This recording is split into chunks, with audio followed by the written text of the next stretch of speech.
Where do you belong when everywhere feels foreign? Why do generations of sacrifice weigh on the backs of future generations? How do you make a comeback after a $100,000 financial loss? All the way from the beautiful islands of Hawaii, welcome Annie Lin. Did it start? Oh, okay. My father used to fix bicycles for a living. They didn't have a lot of money. They were so poor that my mom and her siblings have to share an apple. One of the siblings, the youngest brother, would eat around the skin. Another sibling would eat the flesh, and my mom would have to nibble around the apple seeds. But what happened was my grandfather and his brother formed a business together. It's PVC manufacturing, like Taiwan plastics. So they worked hard. My grandfather slaved away, put in many hours, worked late. He kind of brought in some money to the family, and they got comfortable. My mom's a single mom. My grandpa helped us out a lot. So financially, it was from my grandfather. I guess where I was born, my parents were actually living in Texas. They faced some racism living there. One of the stories is when my mom was pregnant, she and my dad went to Denny's restaurant to get lunch or dinner. They sat down and waited, and they never got seated.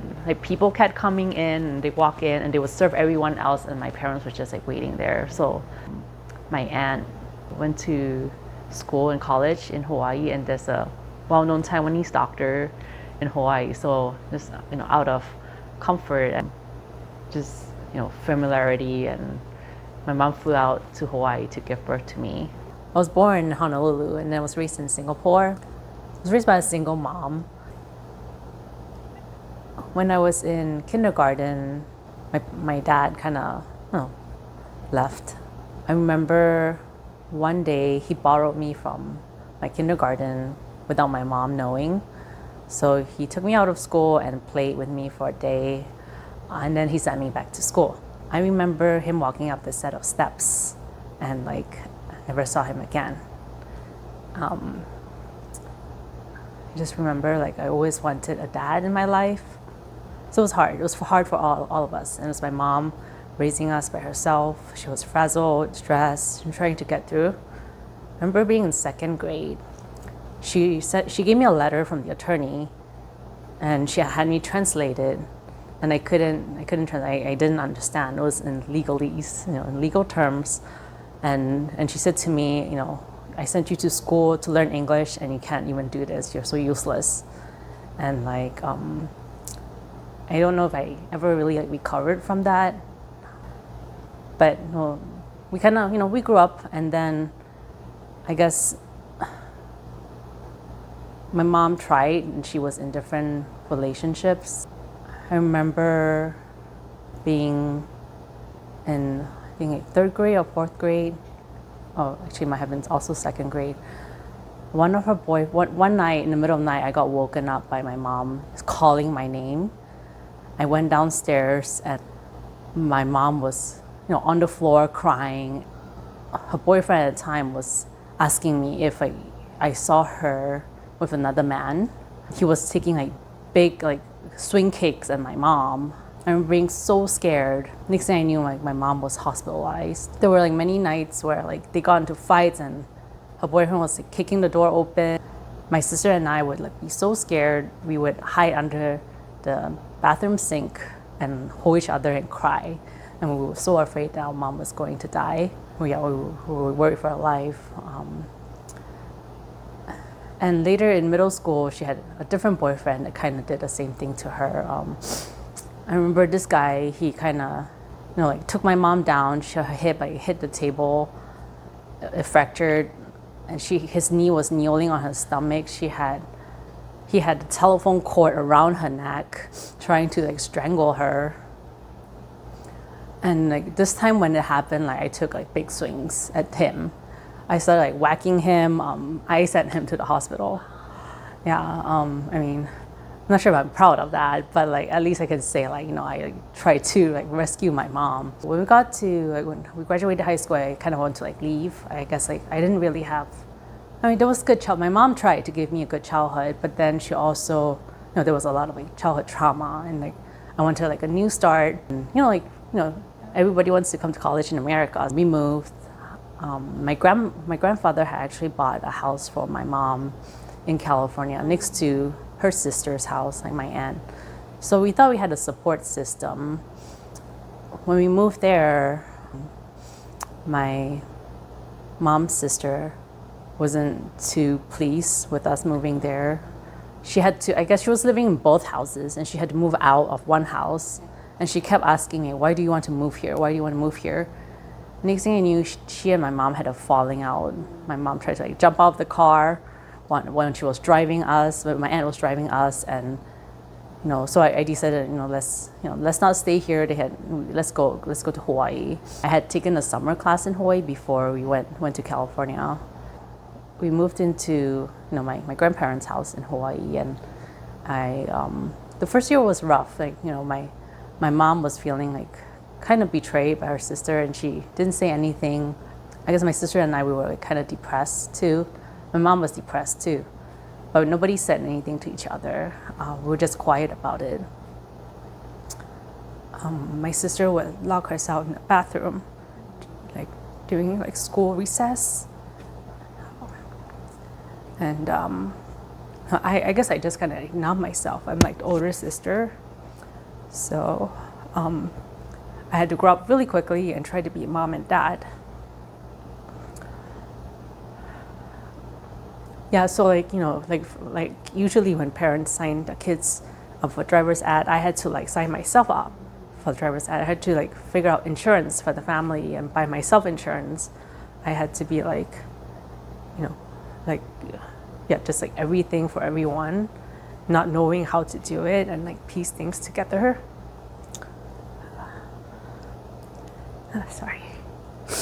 Yeah, so but we kind of like stuck it out and tried to get through it.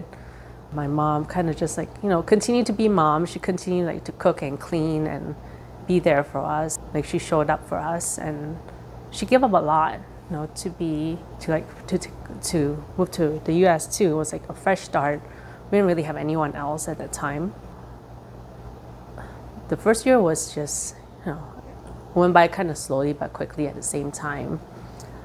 But as we stayed, things got better. I made a lot of friends. I went to University of Hawaii. I was in entrepreneurship club. I was a vice president. I had friends from different parts of the world.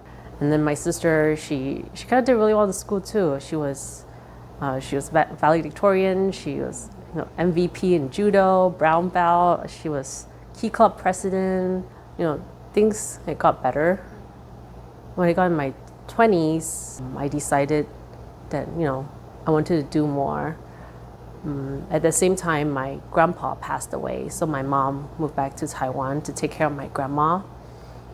When she was in Taiwan, she was everything to my grandma. She drove her around, she ran errands, she helped her with all the medical runs. She kind of gave up a lot. She missed us, but she wanted to be there for her mother. I moved to LA, started buying real estate, fix and flips and rental properties. I have ups and downs. I think I've always interested in entrepreneurship and investing. Just going to University of Hawaii, I always wanted to move to California, and LA was always the place. It was there's a lot of excitement. There's things to do. It's more opportunities. So I actually had a partner at that time. He was actually a client of mine back in Honolulu. He told me that he was buying in this area called Lancaster in Antelope Valley. He bought houses at $35,000, $40,000. So he said, let's buy something together. I kind of took a leap of faith and just went into business with him. Things didn't turn out the way I had wanted it to. Initially, he had set me up with housing. It was a big house in Palm Springs that's listed for sale. He's friends with the homeowner. They let us stay for free. There was an attached ADU to the property, a studio. He was in the main big house and I was in the little studio. And we were driving every day back and forth between Palm Springs to Palmdale, Lancaster area for the property. We were doing everything ourselves. I was rolling paint, we were, demoing cabinets. And one day I told him, I'm gonna take the weekend off to go to the city because I'm going on a date. And he got he acted a little strange. Next thing I knew, when I tried to come back home, I drove back to the free place we were staying in, Palm Springs. I couldn't get in. I was locked out. He told security to deny access. It was a guarded community. I couldn't even get through the gates, and I had all my belongings, everything I brought from Hawaii, and my suitcase, my passport, my money. And he said that I need to give him $4,000 to he blackmailed me in order to get my stuff back, and so that he'll walk away from the property too. I went to the police, and the police just said, this is a landlord tenancy issue. You guys solve it in court. This is not a police thing. Even though it was a blackmail, and he locked me out, and he had all my belongings, including my passport. So I just, I kind of just pay him the $4,000 and just, parted ways with him. Lesson learned for me. I wound up wrapping up the property, and I finished rehabbing it, and I listed it for sale. And then I bought more, and I decided to do more rentals. I did okay for myself after that for a few years. I think, but I was too embarrassed to share my story about what happened. I felt ashamed of myself because how I felt like I made a mistake, and I should have known, and I didn't want to be judged. Yeah, so I didn't really share that story with anybody. And then with my second house, one of the repairmen that came to, so I had a hot water issue, and he came to fix it, and we got along, we talked, there was chemistry, and we started dating. And he helped me out a lot with repairs, and I was also alone, so it was company. He actually had kids and was married, and he never told me about it. I tried to break up with him, and the next thing I knew, when I tried to break up with him, he gave me a call to say, hey, come back to the house.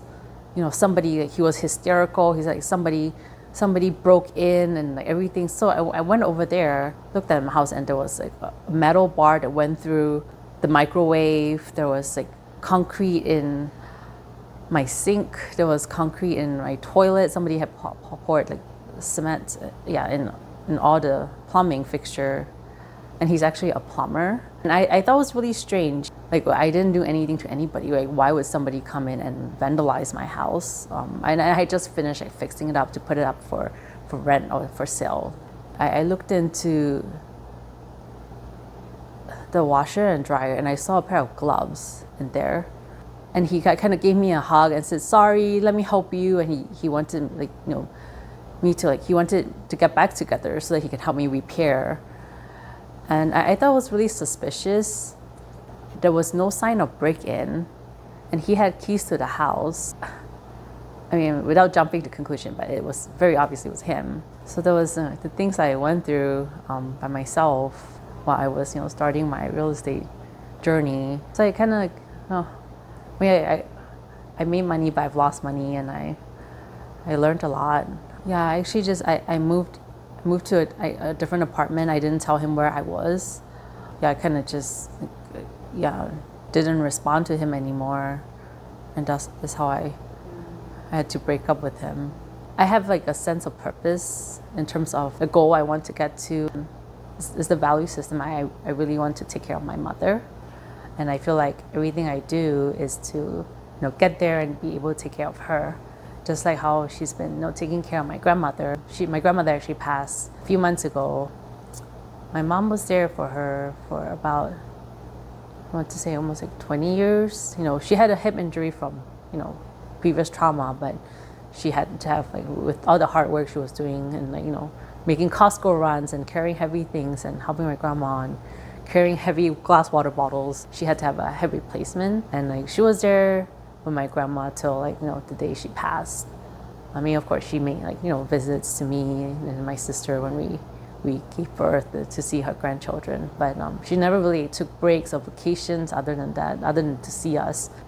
And I feel like that's what we were raised to do, and we're so ingrained to have to take care of our elderly.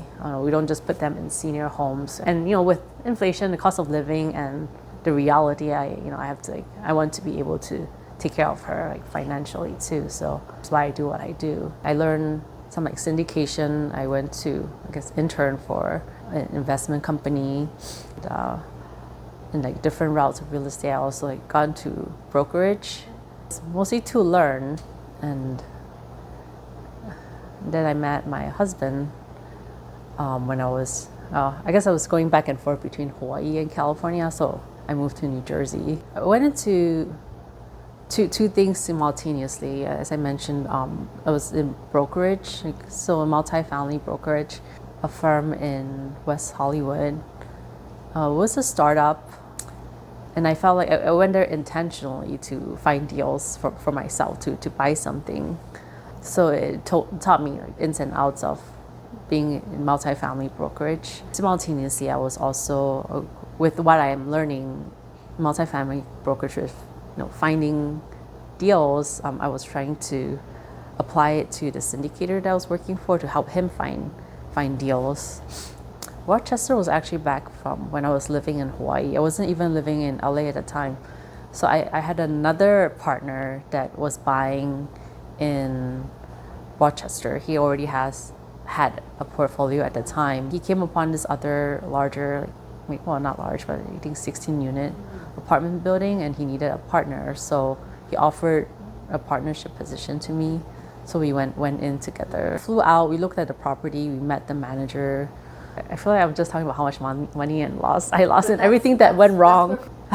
Well, so we went to this property. The cap rate looked great. Everything on paper, works out. We structured seller financing, which is hard to find. It's kind of rare. And initially, cash flow, everything was okay, and I was getting checks.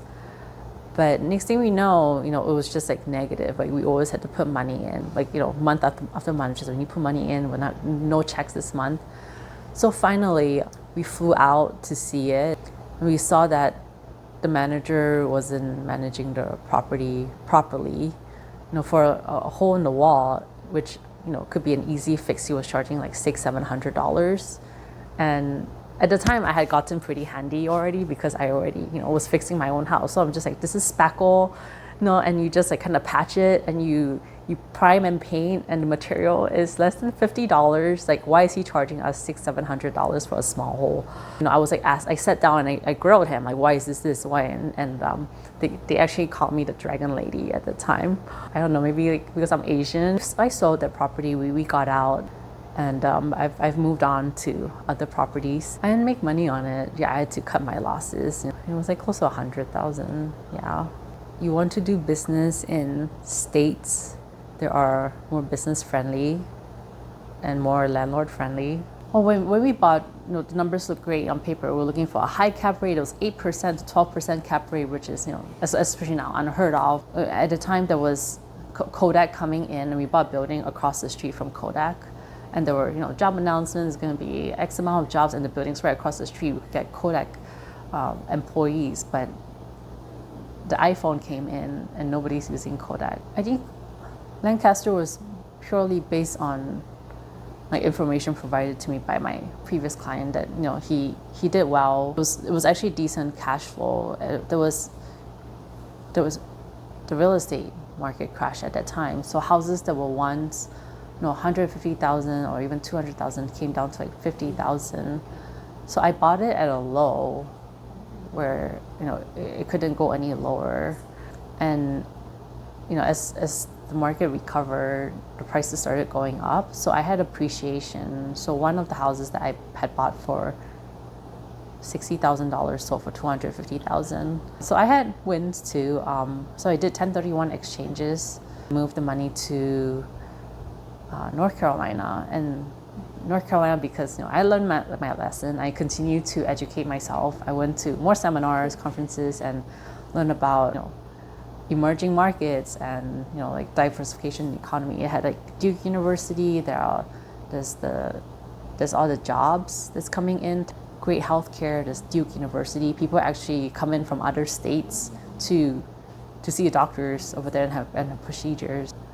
Asian people moving there. And I kind of repeated the formula. I was buying at like 50, no, not 58. At the time it was almost like, yes, $60,000 to $80,000. And it has like appreciated since. Some properties, when I was buying them, were, the rents were like $550, but now they are, normal market rents at like $1,400. So prices went up, rents went up. I met my husband, so I was there for him. Yeah, it wasn't my favorite place to live. So I felt pretty isolated. It was It was a small town that I lived in. It was like in South Jersey. There wasn't a lot of jobs. It was like, I think in the immediate town, the population was 8,000 people. It was mostly Caucasian people. It was the first time where I really felt like a minority, like living, because I lived in Hawaii, I lived in California, and I grew up in Singapore. I never really thought about it. And like in Hawaii, there's just mostly like 60% Asians, and in California, I was, in LA and the Bay Area, I was just like surrounded by Asian people. And even when I was living in LA, I was living right outside of Koreatown. So I just like never really thought about it. And until I moved there, I really, felt like, I was like a minority. I felt almost less than. This was 8 years ago. I mean, discriminated against and like mocked at. It makes me wonder, I mean, in this day and age, what are people still saying and feeling about Asians? The reason why I felt like I realized it was also when I go to restaurants. Every time I go to a restaurant and walk in, the people would turn and look at me. Like, nobody looked at my husband or like, my in-laws. It was just, they just like looked at me. And it happens like regularly, so it was never like comfortable. I felt like I like don't belong, I don't like, because I am not like white. I don't fit in. But you were born in America, so you're American, right? I am, but I don't feel like I am. I moved back to Hawaii. It's been 2 years now since I moved back. When I turned 40, I actually decided, forget this. I'm not gonna live like that anymore. I felt really isolated. It's not a lot to do. And I have 2 boys. My, now 7-year-old, when he was in kindergarten, he actually got, I'm not kidding, in preschool, he was, I think 3, in this Montessori. It's the best Montessori school in the area. Well, we are the only Asians. Well, he's half Asian. He actually got beat up by a 5-year-old, like a white kid, or a 4-year-old, like someone like a couple years older than him, in a mixed age Montessori school. The school didn't do much action. I had such a hard time taking him to school. He would cry and scream when I tried to buckle him in the car seat. Like he doesn't want to go to school. I remember like picking him up from school one day, and like he looked at me and he burst out into tears. I'm just like, what happened? And he's just like, my friend hurt me. We had to like write emails. Well, we tried to talk to the teacher and like nothing was done. I wrote an email. They said they'll take action against the other the bully. I'm not sure if they did anything. And during the parent-teacher conference, when I tried to address that, the response was, "Oh, your kid is passive." So that was like one of the catalysts that made me decide to move. I want to move somewhere where I feel like a friendlier place where we're not being picked on. And I moved to Hawaii. There's a bunch of mixed babies. There's we call it hapa, like half Asian, half Caucasian. I felt like my kid fit right in, and it was comforting to move back, being around like all the Asians. Yeah, it's definitely, you pay a premium to be in paradise. Every time I go to Costco, I feel like I can take out a HELOC. It is definitely expensive financially. So I'm working now again back into brokerage. You kind of have to hustle and do what you can. I just I hadn't worked for a little bit. I just stayed home with the kids and I was trying to be a mom. Life evolved around them. I love them so much. Hawaii was, the cost was real, and I was trying to do everything I can. So my husband hadn't moved back with me. He said he was, but he didn't necessarily show up. So for the first year, we moved there by ourselves. Yeah, I remember just like My 7-year-old couldn't adjust. He was angry. School first started, he would like pull leaves off the tree and like stomp his feet and not refuse to get in the classroom. The first month was rough. And my little one was actually going to a different preschool in a different neighborhood. So drop off was just crazy. I'm like dropping one kid off. He doesn't want to go to school and then drop off the next kid.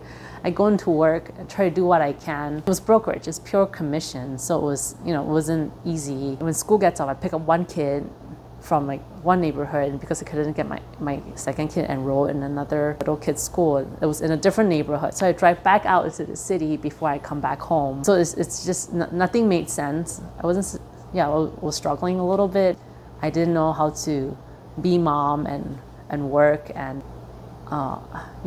we were Airbnb our own home.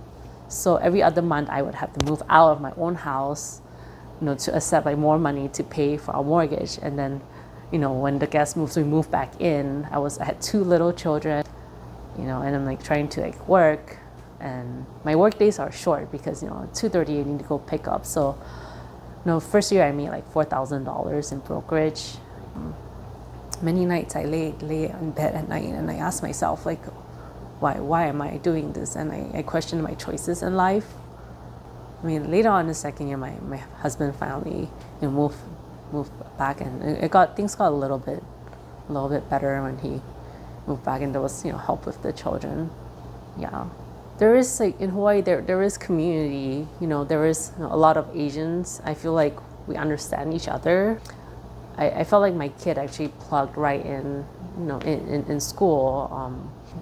First month, he has best friends now. I have a lot of mom friends with, and they're all, Asian Americans. People are friendlier on baseline. People are kinder. There's more acceptance. We don't think about how we are. I don't think of myself as a minority anymore. When I move back, I kind of just there's a lot of first generation. There's, people from Asia. There's, 5th generation Japanese. There's, just a lot of Asian faces, and I think we understand each other. There's a lot of comfort in that. Yeah, New Jersey, well, financially was comfortable. Our mortgage was like $2,000. It's a lot. Yeah, the cost of living is low. Groceries are cheaper. Yeah, but it was just, I just felt like, like I want better.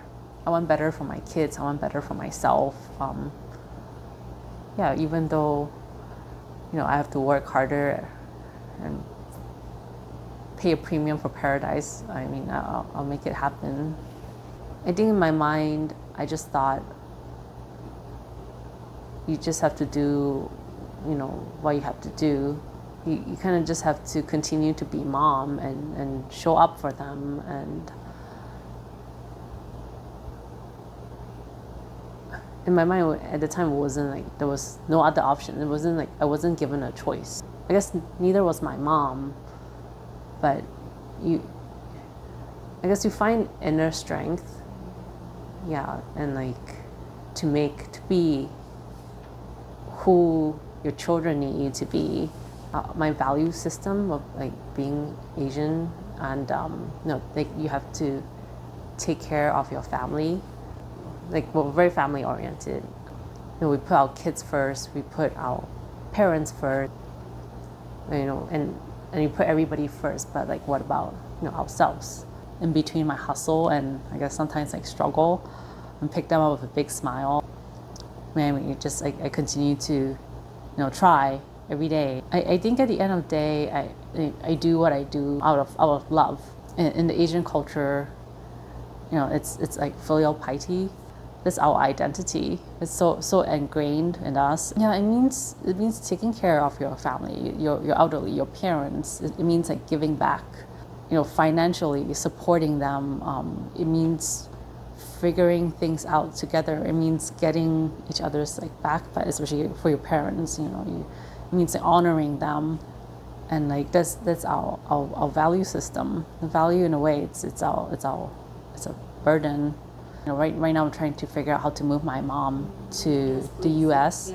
She's in Taiwan right now, and there's a lot of like political tension. So I'm like planning, and I'm trying to like scrunch together like funds, to buy her like something to live in, like housing. In my culture, you take care of your parents. You figure it out for them. I think it's also cultural. I feel like I shrink myself. I don't want to be seen. I don't want to draw like attention. I don't really like speaking up. I don't dislike it. In fact, I want to do it, but I don't feel comfortable. Yeah, I was just like self-conscious. Yeah, I don't want to be judged. Well, there's a couple of things. You need to be uncomfortable to grow, and I also want to contribute to us, to the Asian community. I want us to have a voice. I want us to be heard. And I think together there is like strength in numbers. If we come and be vulnerable, there is also strength in that. It makes us more real and make us feel like we are people too. I think don't take our humility as like weakness.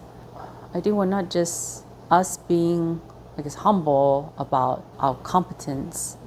It's not a weakness. I actually tell people the whole story. I mean, I was born here in the U.S., but I was raised in Singapore, and my parents are Taiwanese. So I actually never feel like I quite belong anywhere, actually, including because when I go to Taiwan, I'm not Taiwanese because I grew up in Singapore. But when I go to Singapore, they don't consider me Singaporean because my parents are Taiwanese.